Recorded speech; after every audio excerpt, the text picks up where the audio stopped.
I'd like to take a chance here to illustrate what has happened on energy as it impacts the economy. Now, again, speaking to the American people, when they're going and filling up, they are rightfully disturbed. They're rightfully concerned, and many of those people are understanding a larger portion of their disposable income is being eaten up in fuel costs, transportation costs. And the policy that was put into place that has driven this upward climb and that was so conveniently taken out here, about right in here and shown, has been a steady upward trajectory. And they're right. Several things are happening here. There's no doubt that supply, world supply for fuels, especially with the rise of China and India, are having an impact in this. The only question I would ask on that is, who didn't know that back here? Who couldn't anticipate those changes and start planning ahead instead of being reactive to everything that's happened? This administration has been wrong on almost every single indicator economically around the world, socially, and they have not gotten any of it correct since they've come to office. So the trajectory is pretty steady, almost exactly what could have been expected on that. But there are several other things at work here. One of the things is about this energy policy. I would love to show you and read from that energy policy to tell the Speaker, my colleagues, and anyone in America that would like to know what that energy policy is.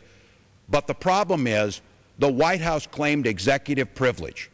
And in 2004, the Supreme Court upheld that executive privilege. So that meeting that took place, and we do have some reports on who was there, by the way.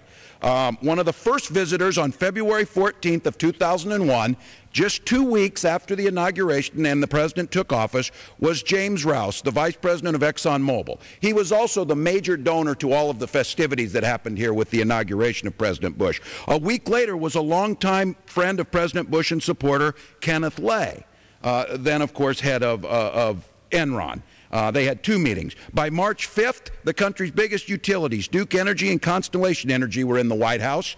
And then British Petroleum came on March 22nd, and that was followed by 20 oil and drilling companies to get meetings. At this point, till this day, none of that documentation is public. None of it has been out there. None of it has been showing what could happen, and what we saw was a steady increase and a policy that put this entire nation's energy needs in the hands of oil company executives. Now, I could almost get lucky in my district out in southern Minnesota. There's somebody who was in the room, somebody who knows. That somebody now lives in my district, well, temporarily. That somebody is the Vice President of Enron, Jeff Skilling. He's in the federal penitentiary in Waseca, Minnesota, in my district when he was at Enron. He understood what happened here, and he ended up, after going to court, in federal prison for 24 years. The policies here have nothing to do with supply and demand. They have everything to do with special interest and corporate interest over the national interest of this country. So as you hear the previous speaker speak, and they talk about us trying to take energy off the market, the fact of the matter is, as I said, the previous speaker's district borders mine. I'm very proud that in southern Minnesota, my district is one of the nation's top 4 producers of wind energy. We have beautiful wind generators going up and down the district. We have small towns like Minnesota Lake that are taking their town's energy and driving over 75% of the energy for the town through the use of clean, renewable wind generation. We are also one of the leading producers of alternative fuels and biofuels. And let me be very clear about this as people talk about, well, biofuels are driving up the costs of food products, of commodities. There is a definite moral argument to be made of the idea of taking food such as corn or soybeans and turning it into fuel. The fact of the matter is most economists agree that the impact on that is negligible compared to the impact in the price of oil. And there's something I'd like to quote here, and I'd like you to see a couple things here. When President Bush was asked prior to the election, during the campaign back in 2000, he was asked what he would do to help control energy costs. And he said, what I think the president ought to do when gas prices spike is he ought to get on the phone with OPEC cartel, say, expect you to open your spigots, and the President of the United States starts jawboning with OPEC members to lower the price. Well, in April 2005, there's a pretty famous picture here of the president holding hands with that. That's about the point where oil went up. This is from an ally who's promised to help us pay for the war in Iraq and has yet to pay 7% of their total cost. Now, if they can't make it on $118 a barrel, it makes it pretty difficult for me to understand when they're ever going to get jawboned into doing something about this.